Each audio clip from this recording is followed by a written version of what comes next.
नमस्कार जोहार, आप लोग का अल्फा एस में स्वागत है। आइए हम लोग पढ़ते हैं संथाल परगना काश्तकारी अधिनियम 1949 का अध्याय 4 पढ़ेंगे। अध्याय 4 पढ़ेंगे। एसपीटी एक्ट का अध्याय 4 एसपीटी 1949 का अध्याय 4 पढ़ेंगे। आइए आरम्भ करते हैं। इसमें क्या दिया है अध्याय 4 में? बंजर भूमियों तथा खाली होल्डिंगों की बंदोबस्ती। बंजर भूमि जहाँ है उसको बंदोबस्ती करेंगे रैयत लोग को देकर। इसमें धारा किस में है? धारा 27 से लेकर धारा 42 तक दिया हुआ है, बंजर भूमि से संबंध दिया हुआ है। लेकिन सीएनटी एक्ट में बंजर भूमि कौन से अध्याय में दिया हुआ है? तो सीएनटी एक्ट अध्याय 9A में दिया हुआ धारा 63A से लेकर 63B तक दिया हुआ है सीएनटी एक्ट में। 63A में कहता है कि बंदोबस्त करेंगे किसी आदमी को बंजर भूमि देखो किसी रैयत को, और 63B में कहता है वहाँ सीएनटी एक्ट में अगर वो 5 साल तक खेती नहीं करता, उसमें कृषि कार्य नहीं करता भूमि पर, तो ज़मीन लेकर किसी तीसरे पक्ष को दे दिया जाएगा, बंदोबस्त कर दिया जाएगा। किसके द्वारा? उपायुक्त के द्वारा। वही देखते हैं इसमें बंजर भूमि से संबंधित है अध्याय 4 धारा 27 से लेकर धारा 42 तक। धारा 27 में देखते हैं क्या कहता है। तो बंजर भूमि की बंदोबस्ती विनिहित प्रपत्र में पट्टे के जरिए किया जाएगा। क्या बोलता है? बंजर भूमि के जो बंदोबस्ती किया जाएगा एक प्रपत्र के माध्यम से किया जाएगा।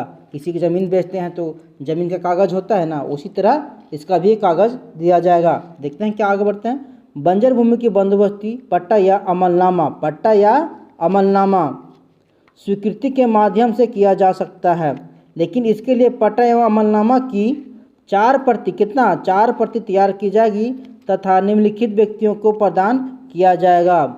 अब जमीन लीजिएगा तो उसका कितना कॉपी बनेगा? इसमें 4 कॉपी बनेगा, और सीएनटी एक्ट में 2 कॉपी बनेगा वहाँ पर, यहाँ 4 कॉपी बनेगा। जमीन अगर आपको बंजर भूमि आपको देकर बंदोबस्त किया जा रहा है तो किसको किसको 4 कॉपी जो बनेगा किसको किसको दिया जाएगा? पहला उपायुक्त को दिया जाएगा, दूसरा भूस्वामी को दिया जाएगा, तीसरा ग्राम प्रधान को दिया जाएगा, और चौथा जो जिसे जमीन दिया जाएगा, भूमि दिया जाएगा, बंदोबस्त किया जाएगा, उसे रैयत को दिया जाएगा। आगे बढ़ते हैं। धारा 28 क्या बोलता है? धारा 28 के तहत इस धारा के अनुसार बंजर भूमि के बंदोबस्ती के लिए निम्नलिखित बातों को ध्यान में रखना आवश्यक होगा। कौन कौन सा बात हो गया? प्रत्येक रैयत की आवश्यकता एवं क्षमता के अनुसार भूमि का संपूर्ण वितरण किया जाएगा, इक्वल डिस्ट्रीब्यूशन किया जाएगा। यानी कितना रैयत लोग हैं, किसको किसको ज़मीन के चाहिए, उसके अनुसार, उसका क्षमता के अनुसार, उसका आवश्यकता के अनुसार उसे हम ज़मीन देंगे। नेक्स्ट है क्या बोलता है? दूसरा पॉइंट, ग्राम समुदाय अथवा राज्य के प्रति विशेष सेवा करने वाले व्यक्तियों को, जो ग्राम समुदाय और राज्य के प्रति जिसका विशेष सेवा रहा है उसे हम जमीन देंगे, बंदोबस्ती करेंगे बंजर भूमि देकर। तीसरा बोलता है रैयत की जमाबंदी भूमि से बंजर भूमि की निकटता। रैयत की जमाबंदी भूमि से बंजर भूमि की निकटता क्या है वो देखेंगे। चौथा पॉइंट में क्या बोलता है? भूमिहीन श्रमिकों के उपयुक्त व्यवस्था के लिए, क्या बोलता है? भूमिहीन श्रमिकों के उपयुक्त व्यवस्था के लिए क्या बोलता है? उपयुक्त व्यवस्था क्या क्या? लेकिन ऐसे भूमिहीन कृषक गांव के अस्थायी निवासी होना चाहिए।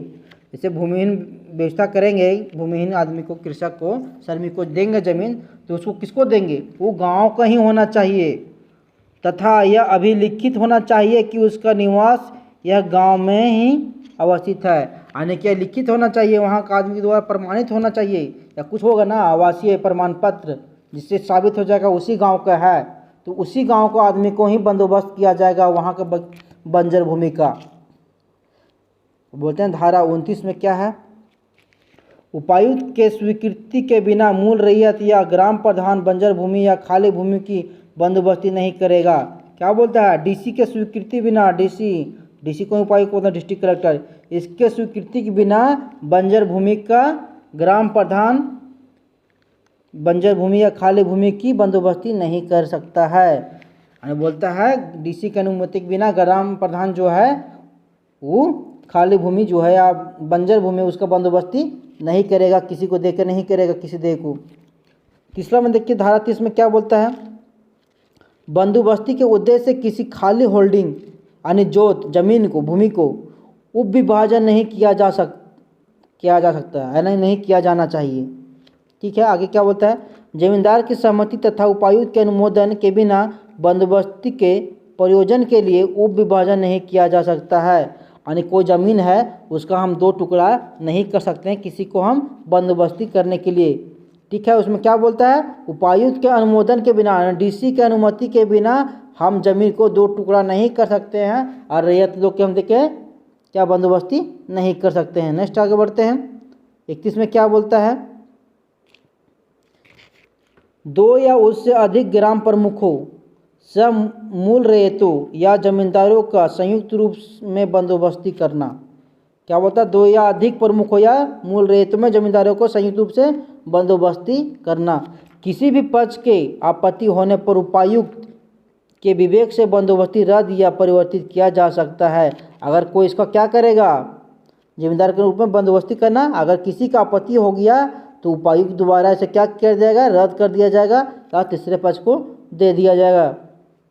आगे बढ़ते हैं, 32 में क्या बोलता है, धारा 32 देखते हैं, बंजर भूमि अथवा खाली भूमि के बंदोबस्ती के विरुद्ध उपायुक्त के समक्ष आपत्ति। जो बंजर भूमि है या खाली भूमि है उसके विरुद्ध आप उपायुक्त के समक्ष क्या कर सकते हैं, आपत्ति दर्ज करा सकते हैं। क्या बोलता है, इस प्रकार के बंदोबस्त यदि ग्राम प्रधान मूल रैयत अथवा जमींदार द्वारा अस्वीकृत कर दिया गया हो तो अस्वीकृति के 1 वर्ष के अंदर उपायुक्त के कार्यालय में आवेदन दिया जा सकता है। मान के चलिए किसी रैयत को ज़मीन को देकर बंदोबस्त कर दिया गया है, लेकिन उसका ग्राम प्रधान से ज़मींदार से नहीं पट रहा है, तो क्या करेगा, वो अस्वीकृत कर देगा। तो क्या करेगा, रैयत अस्वीकृति के खिलाफ जाएगा, कहाँ पे, उपायुक्त के पास जाएगा, उपायुक्त कार्यालय में जाएगा। कितना देर में जाएगा, 1 साल में, उसको 1 साल के अंदर उसको जाके अपना आपत्ति दर्ज करना है डीसी कार्यालय में। नेक्स्ट आते हैं, धारा 33 क्या बोलता है, बंजर भूमि की बंदोबस्ती रद्द की जाएगी यदि 5 वर्ष के भीतर आवाज़ ना की जाए। बोलता है बंजर भूमि कब हम उसको रद्द कर देंगे, अगर 5 साल तक वो बंजर भूमि पर कृषि कार्य नहीं करता है तो। और CNT एक्ट में क्या बोलता है, CNT एक्ट में क्या बोलता है, उसमें भी बोलता है 5 साल तक आप खेती नहीं करेंगे तो आपका बंजर भूमि को रद्द कर दिया जाएगा। जैसे में इस धारा के अनुसार यदि बंदोबस्ती के पश्चात 5 वर्षों के अंदर बंदोबस्ती भूमि पर कृषि कार्य नहीं किया जाता है तो उपायुक्त बंदोबस्ती को रद्द कर सकता तथा पुनः बंदोबस्ती लागू कर सकता है। क्या बोलता है, अगर 5 साल तक आप खेती नहीं करते हैं तो कृषि बंजर भूमि पर तो क्या करेगा, उपायुक्त द्वारा उसे बंदोबस्ती को रद्द कर दिया जाएगा और किसी तीसरे पक्ष को दे दिया जाएगा। कितने साल तक, 5 साल तक अगर खेती नहीं करते हैं तो। नेक्स्ट बढ़ते हैं, यहाँ धारा कितना में है, यहाँ धारा 33 में है और वहाँ धारा 63B में है, किसमें, CNT एक्ट में। ठीक है, आगे बढ़ते हैं, धारा 34 क्या बोलता है, उपायुक्त गांव के बंजर भूमि को जहेर थान, जिसे हम लोग कुंवर थान बोलते हैं, जहेर थान बोलते हैं, शमशान, कब्रिस्तान के लिए अलग कर सकता है। उपायुक्त गांव के बंजर भूमि को सार्वजनिक स्थल के रूप में परिवर्तित कर सकता है। यानी जो बंजर भूमि जो कहीं है उसे जहेर थान, शमशान घाट, कब्रिस्तान के लिए सरकार द्वारा क्या बोलते हैं, डीसी के द्वारा उसे दिया जा सकता है या सार्वजनिक स्थल के रूप में परिवर्तित किया जा सकता है। नेक्स्ट है धारा 35 क्या बोलता है, धारा 35 बांध, पोखर या अन्य जलाशय या धाराएं जिनका व्यवहार या तो बाढ़ से रक्षा के लिए हो, कामों के लिए हो या सिंचाई, स्नान, पीने के लिए किया जाता हो तो ऐसे भूमि की बंदोबस्ती रेतों तथा ग्राम प्रमुख या मूल रैयत या खास गांव में जमींदार की राय के बिना या उपायुक्त के अनुमोदन के बिना नहीं की जाएगी।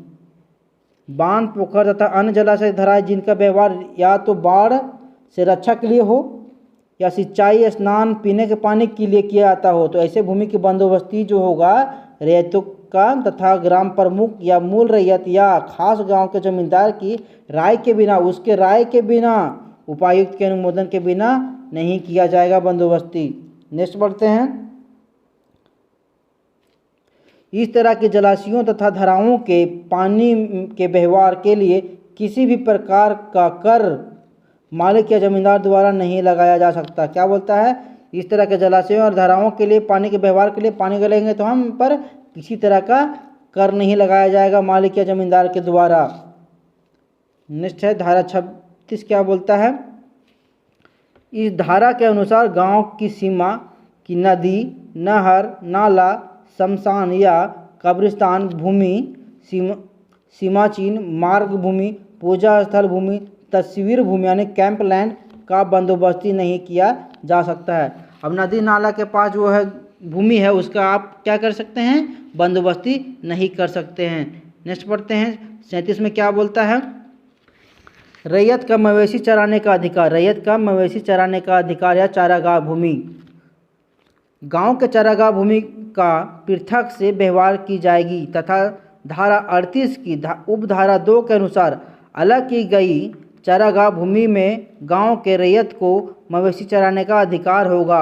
और चारा बंजर जो भूमि है वो चारागाह भूमि के रूप में एक अलग से कर दिया जाएगा और उस पर गांव के सभी लोगों को अपना क्या सकते गाय बैल बकरी सब चरा सकते हैं उसमें।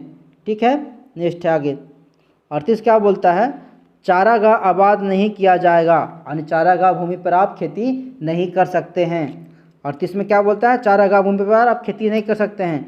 चारागाह भूमि को कृषि प्रयोजन के लिए प्रयुक्त नहीं किया जा सकता तथा चारागाह भूमि का कुल क्षेत्रफल गांव के कुल क्षेत्रफल का 5% से कम हो, यानी कि गांव के कुल क्षेत्रफल से कितना हो? 5% कम हो तो उपायुक्त बंजर भूमि के क्षेत्र को चारागाह भूमि के क्षेत्र के रूप में परिवर्तित कर देगा। क्या बोलता है यहाँ? बंजर भूमि, अगर बंजर भूमि है गांव में और 5% पूरा गांव जितना गांव है उसका 5% से कम आपके पास चारागाह भूमि है तो क्या करेगा? उपायुक्त द्वारा उसे चारागाह भूमि के रूप में प्रयुक्त कर देगा। धारा 39 क्या बोलता है? जमींदार की अनुमति से रैयत अपने जोत से भिन्न भूमियों में पीने तथा अन्य प्रयोजन के लिए पोखर तथा जलाशय खोद सकता है। क्या बोलता है? जमींदार की अनुमति से रैयत, जमींदार कौन है? अभी सरकार है, उसके अनुमति से रैयत अब जोत से भिन्न यानी भूमि से भिन्न भूमियों से पीने तथा अन्य प्रयोजन के लिए पोखर तथा जलाशय खोद सकता है। नेक्स्ट क्या बोलता है 40 में? खास पोखर संबंधी मत्स्य अधिकार का रैयत के अधिकार से हस्तक्षेप नहीं करना। क्या बोलता है? खास पोखर जो है संबंधी मत्स्य मछली उत्पादन से अधिकार का रैयत के अधिकार से हस्तक्षेप नहीं करना। नेक्स्ट क्या बोलता है 41? किसी पहाड़िया गांव में खाली जगह भूमि बचा हुआ है तो बंजर भूमि का बंदोबस्त गैर पहाड़िया व्यक्ति के साथ नहीं किया जा सकता है। अगर पहाड़िया गांव है और वहां पर खाली जमीन बचा हुआ है, बंजर भूमि बचा हुआ है तो उसका बंदोबस्त ही पहाड़िया गांव को व्यक्ति को ही किया जाएगा, पहाड़िया आदमी को ही किया जाएगा, किसी गैर पहाड़िया व्यक्ति को नहीं किया जाएगा बंदोबस्त। नेक्स्ट 42 में क्या बोलता है?